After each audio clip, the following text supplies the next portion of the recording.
के अंदर आते हैं वो कर्म बंध के कारण है, उनको रोकने की जरूरत है।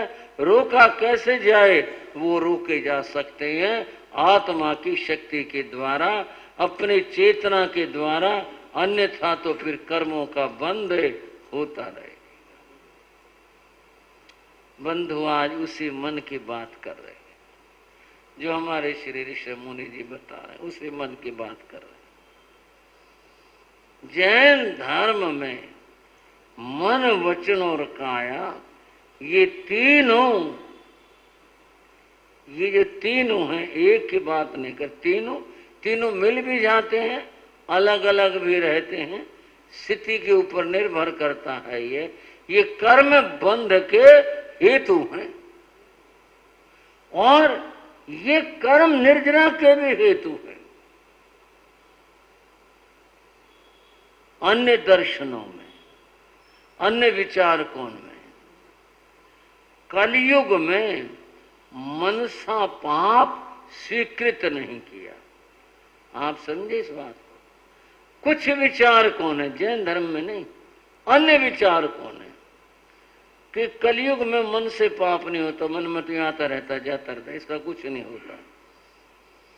जैन धर्म के अंदर का नहीं, ये जो काया से पाप है, मन से भी पाप है, वाणी से भी पाप है, मन के द्वारा पाप होता है, मन के द्वारा पुण्य भी होता है।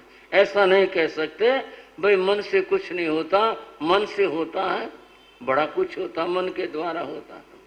अच्छा सोचो, अच्छा विचारो, ये हमारी बात है।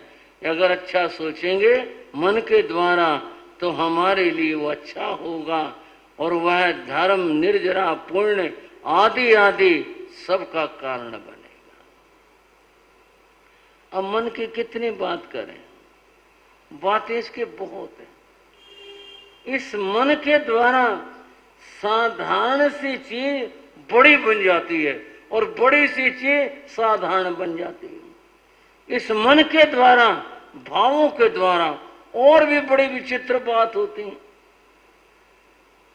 आप पूछोगे क्या बात होती है? क्या क्या बात बताऊं? बंधुओं, शादियां आज भी होती हैं, पहले भी होती थी। चाहे शादी हो, चाहे कोई उत्सव हो, कुछ भी हो, अतिथियों के लिए भोजन व्यवस्था होती है, पहले भी होती है, आज भी होती है। प्रक्रिया में भेद है। आज का सब काम होटल में होता है, पर प्लेट का मामला है।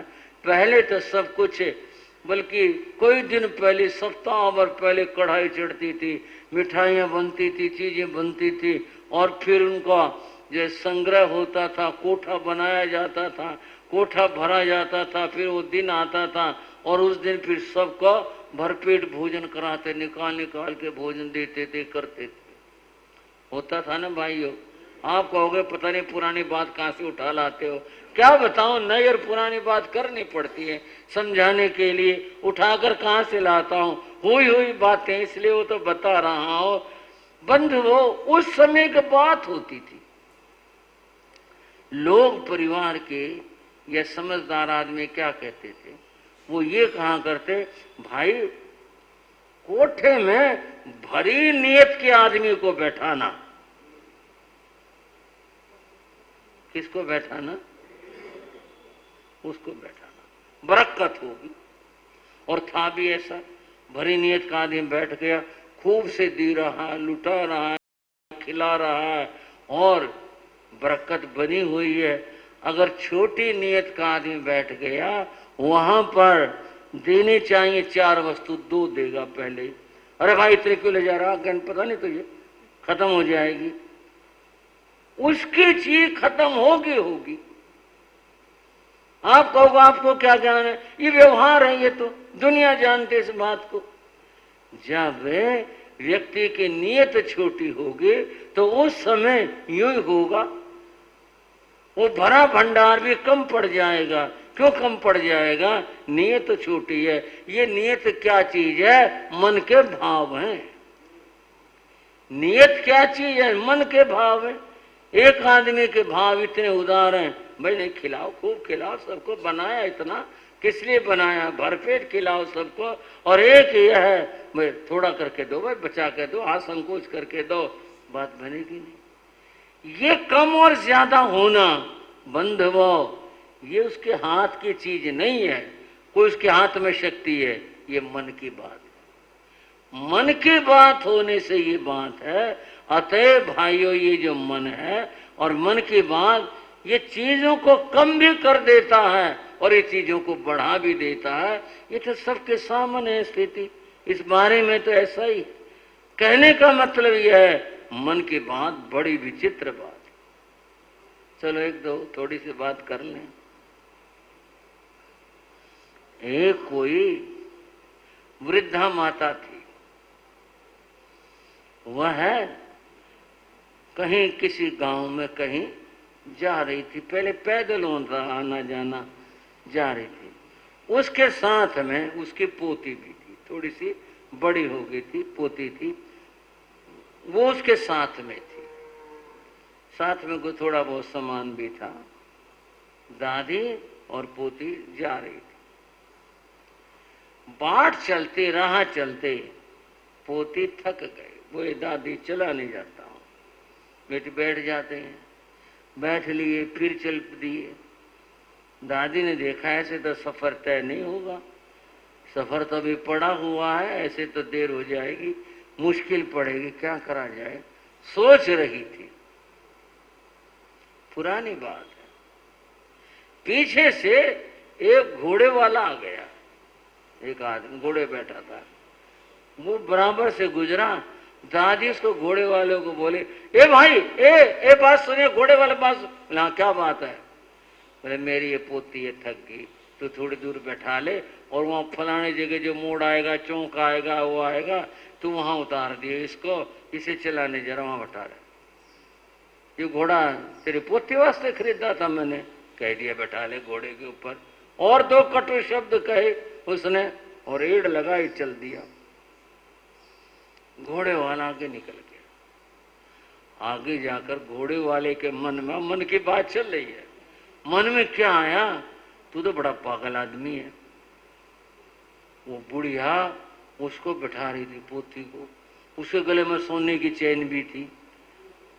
बता, मैंने मने कर दिया, अगर मैं उसको बैठा लाता और चैन तो निकाल देता और छोड़ के भाग जाता, कि माथे पे लेकर रखा था मैं, कौन से गांव का हूं, कहाँ हूं, बताओ, अच्छा भला फायदा हो जाता, मैंने बड़ा पागलपन करा। आमदनी पैसा आ जाता, सोना आ जाता, बड़ी गलती करी। वो घोड़ा घुमा करके लाया वापिस। वो वापिस आ रहा था, बुढ़िया ने अपने माथे पे हाथ मारा, बोले तू इतनी बड़ी होगी और पागल ही रही तू, जानी पहचानी अनजान आदमी। और मैंने उसको कह दिया घोड़े पे बैठा के ले जा, और वो छोरी को ले जाता तो कहीं पर घर ले जाता, भगा ले जाता, मार देता, इसका सामान लूट लेता। बोल मैं कि पागल हुई, मैं क्या मुंह दिखाती जाकर गांव में, बताओ मैंने कैसा क्या काम करा? ये कह दिया बिना बात बिना सोचे उस आदमी को, अनजान आदमी को।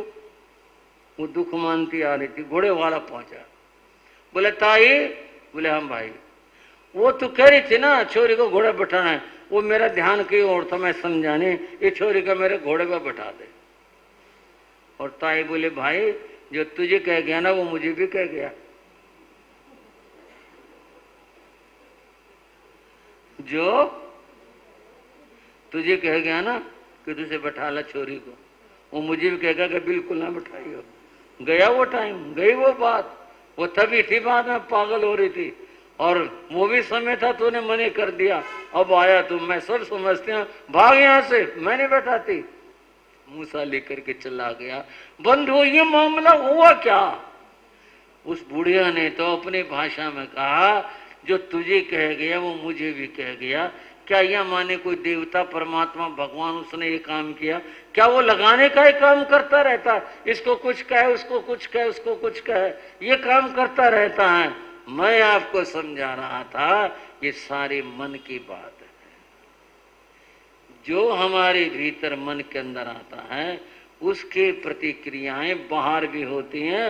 अब बात काफी कह दी मैंने, अब मैंने समेटनी और समझानी है। जो हमारे भीतर में आती है वो बाहर को प्रभावित करती हैं। उस घोड़े वाले के मन में बुराई आए, बुढ़िया खट समझ गई इस बात को, हालांकि कोई कहने थोड़े आया था कि मैं पागल हूं। उसके मन के अंदर भी परिवर्तन आया। जब हम बुरा सोचते हैं वो सारे वातावरण को प्रभावित करता है, और जब हम अच्छा सोचते हैं तो पूरा वातावरण प्रभावित होता है। भगवती सूत्र की चर्चा है। आपको ये वाली तो भूमिका बता रहा था मैं। भगवान भगवती सूत्र की तो चर्चा करने जा रहा हूं, बताने जा रहा हूं। इस मन की बात की चर्चा है। वह बंधवो वीति भय नाम का नगर था। नगर का नाम था वीति भय, और वीति भय नगर राजधानी था राजा उदयन की। भगवान महावीर के समय में एक राजा हुआ, और वह राजा उदयन राजा था। बंधुओं, उदयन राजा कभी संपर्क में आया था इधर के इलाके में। राजा सैनिक से मिलने आया था, इधर आया था, और वह अभय कुमार के सहयोग से भगवान के उसने दर्शन किए। उसके मन में श्रद्धा आ गई थी। उसने भगवान की वाणी को स्वीकार कर लिया था।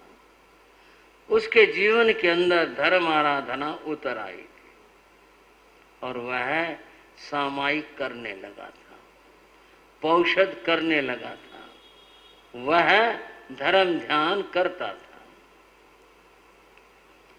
एक बार राजा उदयन के मन में आया, मैं पौषध की आराधना करूं।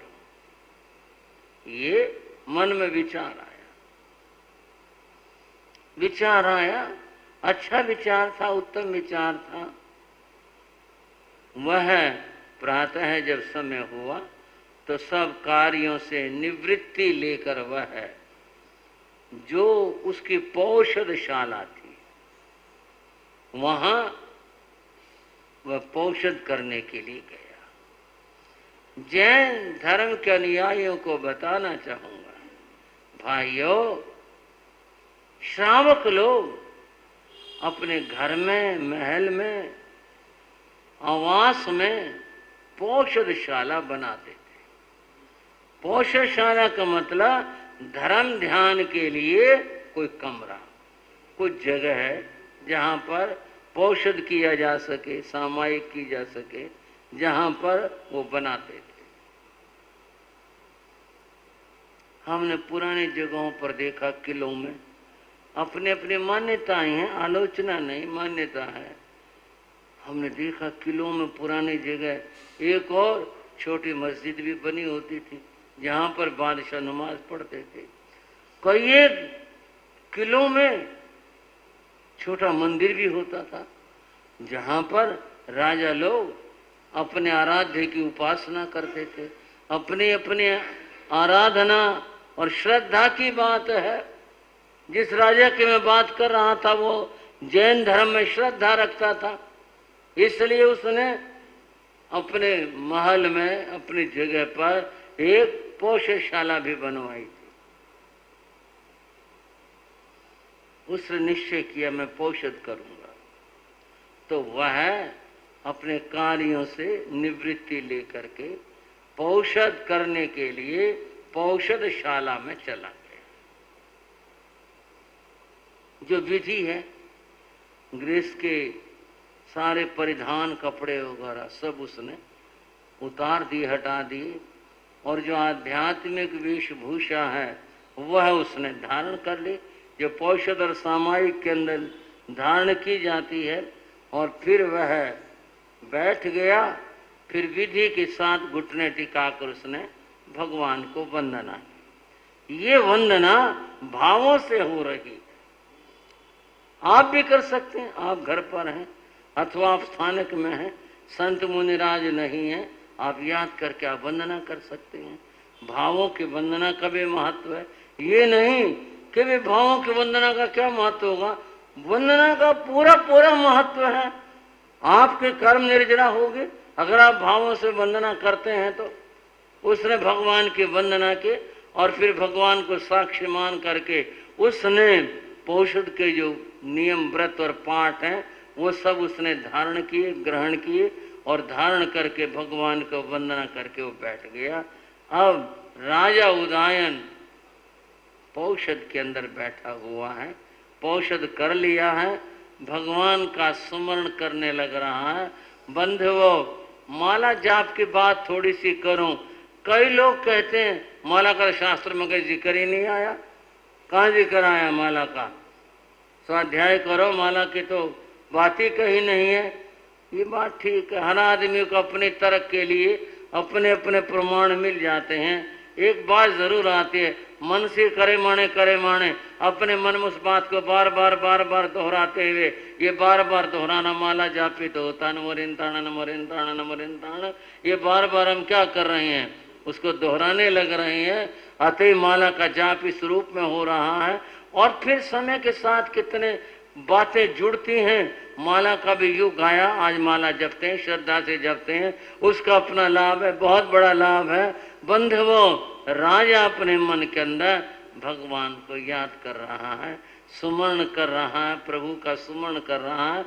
ये सब प्रक्रिया मन से चल रही है। इस प्रक्रिया का, इस मन से सुमरण करने का क्या फल हुआ, ये फल की बात आगे बताएंगे। भगवती सूत्र का, राजा उदयन का प्रसंग आगे की चर्चाओं में आप सुनेंगे। आज की बात और चर्चा इतनी ही करते हैं। और अब हम चर्चा कर रहे हैं उन महान आत्माओं की जिन्होंने संयम को कैसे ग्रहण किया था।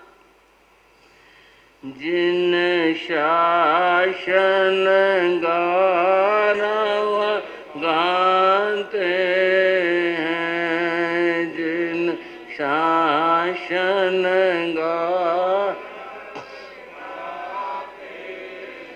निज जीवन सफल बनाते हैं।